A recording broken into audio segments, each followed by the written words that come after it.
I don't know anybody who would be dumb enough to have that conversation in front of the man they were planning to rob. You get your daughter to the side and explain it to her. I heard that same complaint 50 times in the comments, and honestly, they were right. So this time, the two of them believed they were completely alone. That's the detail I'm fixing first. Here's the story. Before my only son walked his bride down the aisle of my own backyard, I drove out to Weatherby's Jewelers on the north side of Columbus to pick up my late wife's wedding ring, the one I was having resized for my future daughter-in-law as a surprise. Out of nowhere, old man Weatherby, a jeweler I have trusted for 31 years, grabbed my sleeve, pulled me behind the velvet curtain of his back appraisal room, and shut the door so quietly I barely heard the click. He pressed one finger to his lips. Through the thin wall, in the private consultation room next door, I heard my son's fiancée's voice, and it stopped my heart cold. My name is Walter Briggs. I am 68 years old. I spent 39 years as a claims investigator for an insurance company. The man they called in when a death looked a little too convenient, when a fire started a little too perfectly, when a signature looked a little too clean. I built a career out of noticing the small thing nobody else notices. But I will tell you something, friend. I never once thought I would have to use 39 years of training on my own family. I never thought the fraud I'd be investigating would be sitting at my own dinner table, calling me dad. Tell me where you're watching from tonight, friend, and stick around, because what I heard behind that curtain was only the beginning. It was a Thursday evening, 6 days before the wedding. My son Caleb was 31 years old, a good boy, gentle in a way his mother would have been proud of, the kind of son who still called me every Sunday just to talk about nothing. Since my wife Diane passed 4 years ago, Caleb was the only family I had left in this world.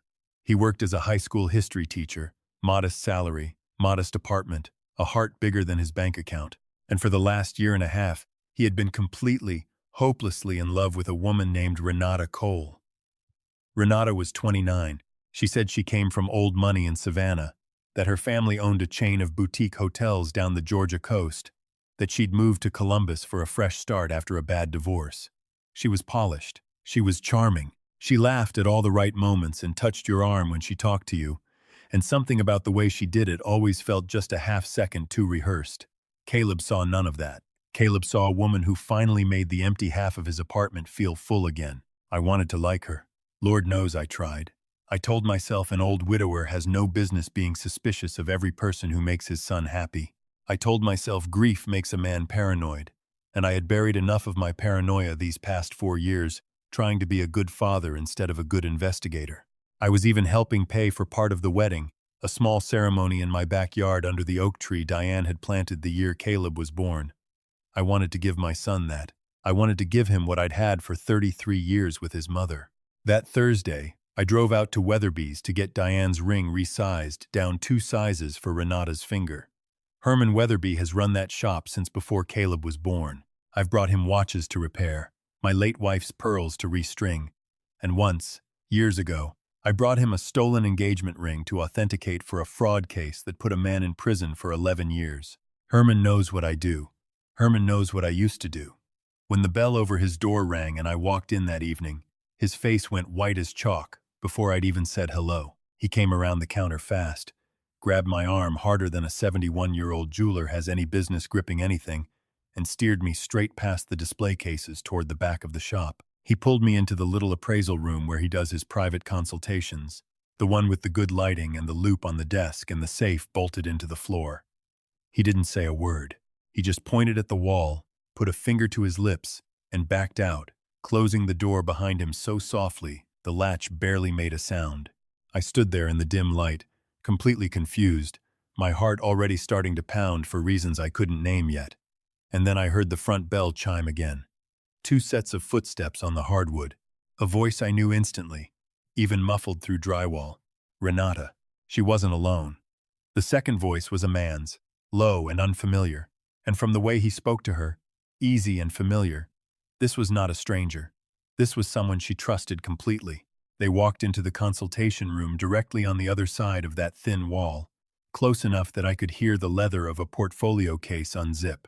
I pressed myself flat against the cold plaster, holding my breath the way you learn to when you've spent decades in cars outside motels, waiting for a man to walk out with a woman who was not his wife. Except this time, the man walking out was going to be my son. Renata was talking numbers. She said something about the trust, and my stomach dropped, because Caleb didn't have a trust. Caleb had a modest teacher's pension and a life insurance policy through the school district worth about $200,000. That's what I thought anyway. The man's voice cut in, calm, almost bored. The way you talk about something you've done 100 times before.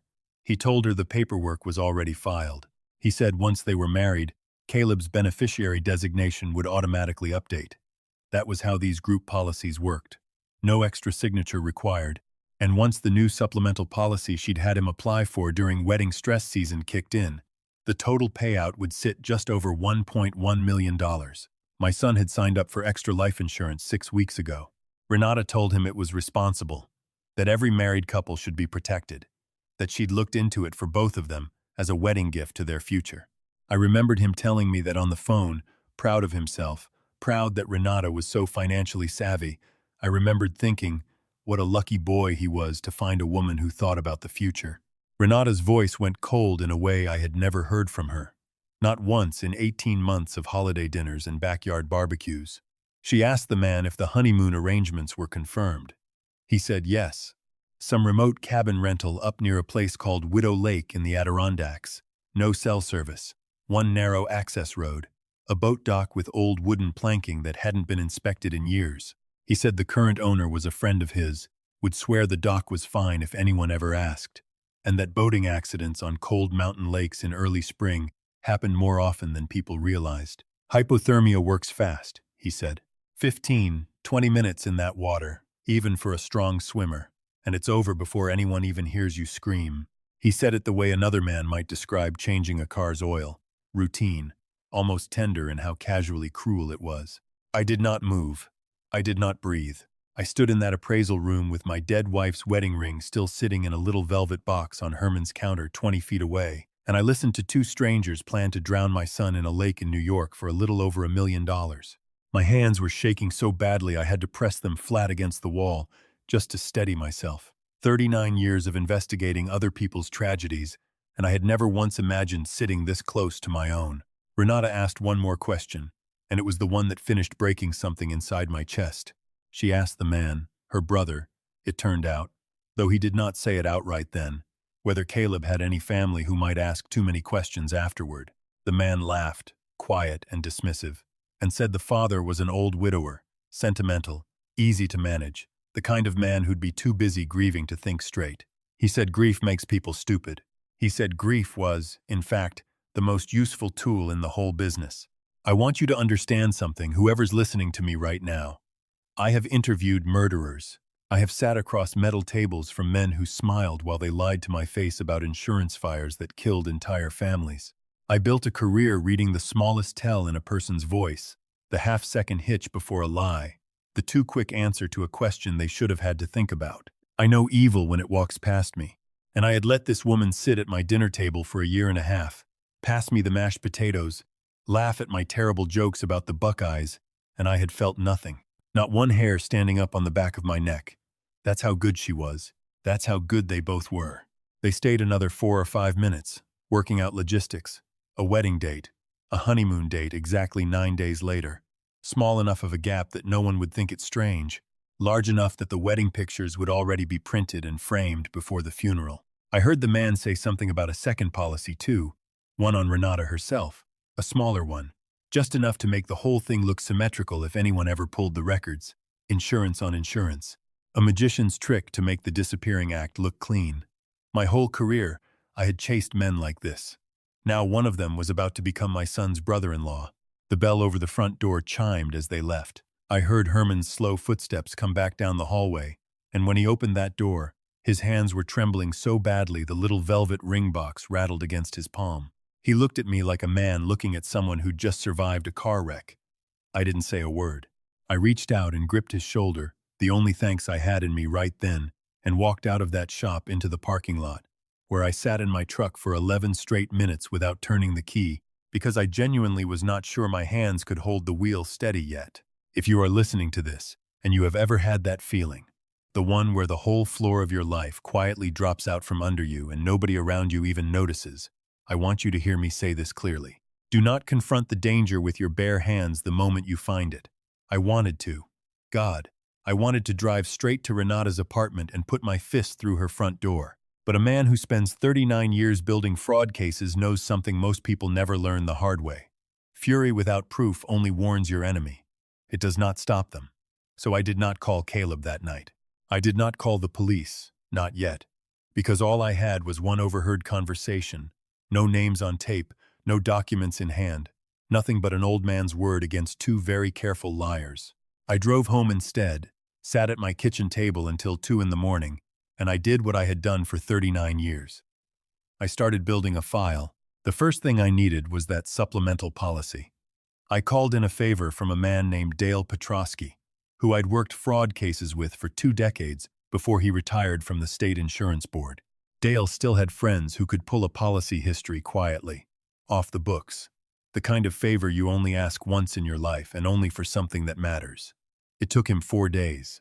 4 days of sitting across the table from my son at Sunday dinner, watching Renata reach over and cut his steak for him like he was something precious and fragile. 4 days of smiling and passing the potatoes and feeling like I was going to be sick every single time she touched his arm. Dale called me back on a Monday morning with a voice I recognized from 30 years of these calls, flat and careful, the voice men use when they already know the news is bad. The supplemental policy was real, 1.1 million, filed 6 weeks earlier, Renata listed as the agent of record on the application, which was unusual for a policy her own future husband was purchasing, but not illegal. Yet, the beneficiary was still listed as the estate for now, standard until the marriage certificate updated it automatically, exactly like the man in the shop had said. Dale asked me one more thing before he hung up. He asked if I wanted him to check the brother's name too, because he'd run it against an old database out of habit, the kind you never fully stop checking even after you retire. His name was Marcus Vane, and 18 months earlier, in a small town outside Knoxville, Tennessee, a woman named Renata Cole had been listed in a coroner's report as the grieving fiancée of a man named Douglas Fry, dead at 34, in what the report called an accidental drowning during a solo fishing trip. Solo. No boat inspection had ever been filed. The life insurance payout, $850,000, had gone to Renata as beneficiary 6 weeks before their planned wedding date, because in Tennessee, apparently, an engagement was close enough for some underwriters to fast-track a claim if the paperwork was clean and nobody objected. This was not a first attempt. This was a business. I did not sleep that night either. I sat with that coroner's report printed out on my kitchen table next to a photograph of Diane and Caleb at his high school graduation, and I made myself a promise. I was not going to lose my son the way that family in Tennessee lost theirs. I did not know Douglas Frey. I did not know if he had a father somewhere who still set 2 plates out of habit some mornings before remembering. But I knew I was not going to become that man. The hardest part wasn't building the case. The hardest part was Caleb. Because here is the thing nobody tells you about saving someone you love from a predator. They very rarely want to be saved. Not at first. Not when the predator has spent 18 months becoming the best part of their day. I invited Caleb over for dinner alone, no Renata, on a Wednesday, and I sat him down at the same kitchen table where his mother used to help him with algebra homework, and I told him everything, calmly, the way I used to lay out evidence to nervous witnesses who didn't want to believe their business partner had been stealing from them for years. I told him about the jewelry shop, about Dale, about the policy, about Douglas Frey and the lake outside Knoxville. My son looked at me like I had slapped him. He said I had never liked Renata, that I'd been cold to her since the day they met, that grief had made me suspicious of anyone who dared to make him happy again after his mother died. He said the timing was insane, that I was inventing a conspiracy 6 days before his wedding because some part of me couldn't stand to share him. He stood up so fast his chair scraped hard across the floor, and he told me if I brought this up again, if I said one more word against Renata to anyone, he wasn't sure he could forgive me. Then he walked out of my house and didn't answer his phone for 2 days. I want to tell you that didn't hurt. It would be a lie. It hurt worse than anything since the day I buried Diane, because I understood, sitting alone at that table, with 2 full plates of pot roast going cold, that I might actually lose my son either way.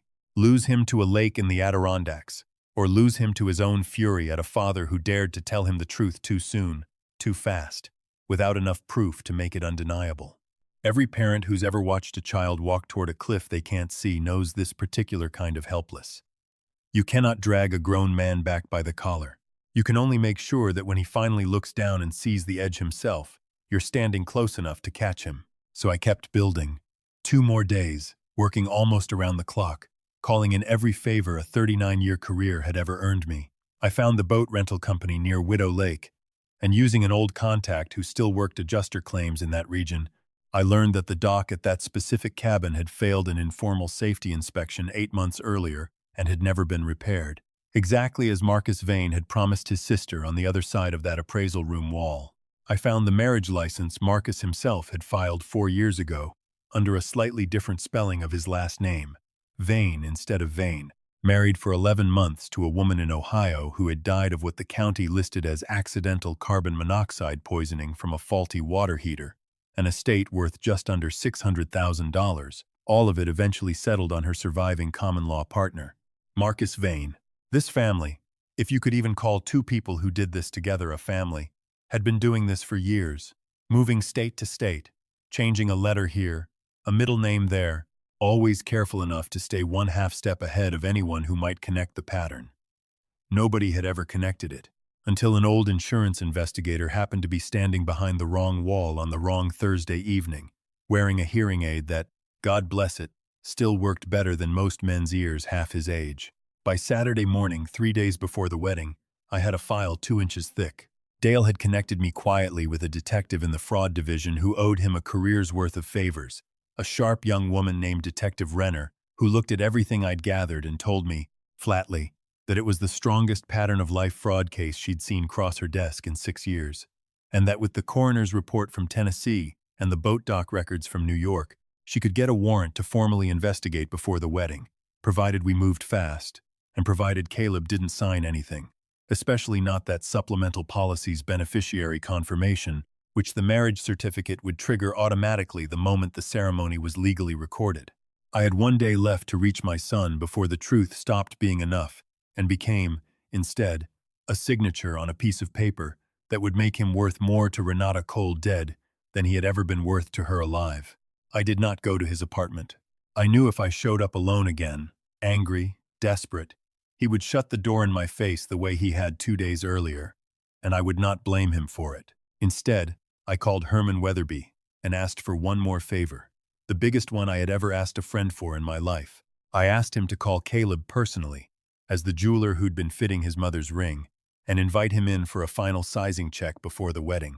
Alone, no Renata, a small tradition, the groom coming in himself to make sure everything was perfect for his bride. Caleb, who still trusted Herman completely, who had no idea what that shop had already witnessed, said yes. I was waiting in that same appraisal room when he walked in Saturday afternoon, and this time I did not hide behind any wall. I stood in plain sight, in the good light, next to Detective Renner, who had agreed to be there in plain clothes, and next to a folder 2 inches thick, sitting open on Herman's desk. My son's face went through something I will never forget as long as I live. Confusion, then anger, then, as Detective Renner began speaking in the calm, careful voice of someone who has delivered this exact kind of devastating news more times than she can count, something that looked almost like the floor of his own life quietly dropping out from under him. We showed him the coroner's report from Tennessee first, because photographs of Douglas Frey's grieving family, an 18-year-old daughter who had lost her father 3 weeks before her own wedding was supposed to happen, do more in 30 seconds than any argument a father could make in 3 days. We showed him the boat dock inspection failure. We showed him the marriage license under the name Marcus Vane. And then Detective Renner told him something I hadn't even known yet myself, that the department had already quietly reached out to authorities in Tennessee that morning, and that Marcus Vane's fingerprints, pulled from a rental car company database, matched a partial print recovered from Douglas Frey's boat 18 months ago, a print that had never been matched to anyone, because nobody had ever had a reason to run it against Marcus's name before now. My son sat down in Herman's appraisal chair and put his face in his hands, and I watched 31 years of a good, gentle heart absorb, all at once, the fact that the woman he loved had spent 18 months rehearsing his death. I did not say I told you so. I have never in my life wanted less to say those words. I just put my hand on the back of his neck, the way I used to when he was small and had a nightmare, and I told him he was safe now. and that his mother would have been so proud of the man he'd become, and that none of what that woman did to him was ever, for one single second, his fault for loving someone who lied that well. The wedding did not happen Tuesday. Instead, Tuesday morning, plainclothes detectives were waiting at the small rental cottage Marcus Vane had checked into under yet another slightly misspelled name, 3 miles from where the ceremony was supposed to take place under my backyard oak tree. Renata was arrested an hour later at her apartment, still, according to Caleb, wearing her hair rollers, halfway through getting ready for a wedding she had never once, not for a single day of the 18 months I watched her sit at my table, actually intended to let happen the way everyone believed it would. The investigation that followed took months. It turns out Douglas Frey's death was reopened for good, and this past spring, almost a full year after that Thursday evening in Herman's shop, Marcus Vane was formally charged with his murder, with Renata named as an accessory before the fact. There was a third case, too. The woman in Ohio, the water heater, the $600,000. And detectives believe there may be others still, going back further than anyone has been able to trace yet. Other fathers somewhere in this country who buried a son or a daughter and never once thought to ask why the fiancé seemed so calm at the funeral. Caleb did not speak to me for a while after everything came out. Not out of anger this time, but out of a grief I recognized instantly because I had lived inside that exact same silence the 4 years after his mother died. It is a particular kind of grief, mourning someone who is still alive, someone whose voice you can still hear in your head laughing at your jokes, whose hands you can still remember holding yours, and having to accept that every single moment of it was a performance built to end with you at the bottom of a lake. It took him nearly 2 months before he could sit at my kitchen table again without his hands shaking. He's better now. Slowly. The way these things go. We still have Sunday dinner. Just the two of us. At the same table where I told him the truth and nearly lost him for it. Sometimes we talk about it. Most times we don't, and that's all right too. Grief doesn't need to be discussed to be honored. Sometimes it just needs a quiet place at the table. Herman Weatherby, I should tell you, has never paid for a single meal at the diner 2 doors down from his shop again in his life. I made absolutely sure of that. And here's what I need you to carry with you tonight. Whoever you are, wherever you're listening from, because I know some of you out there are parents too, and some of you have that same feeling in your gut right now that you've been talking yourselves out of for months. Predators do not knock politely and announce themselves. They arrive exactly disguised as the thing your child has been praying for. The love that finally makes the empty side of the bed feel full again, the person who laughs at all the right moments and remembers how you take your coffee. They use charm as a scalpel, not a hammer, and by the time you feel the cut, they are already long gone with everything that mattered. If someone enters your family's life and the ground beneath your feet suddenly feels wrong in a way you can't quite name, do not wait for undeniable proof before you start quietly asking the hard questions. Build your case in the dark if you have to, the way I did. One phone call at a time, one favor at a time, and do not confront what you find with your bare hands until you can prove it beyond a shadow of a doubt. It is always better to be the villain in your child's eyes for a single, terrible month than to be the man standing at a funeral wondering why he didn't trust the hairline crack he saw right at the very beginning. Tell me down in the comments tonight, friend, what city are you listening from, and hold the people at your table a little closer this week. Some of you already know exactly why I'm asking.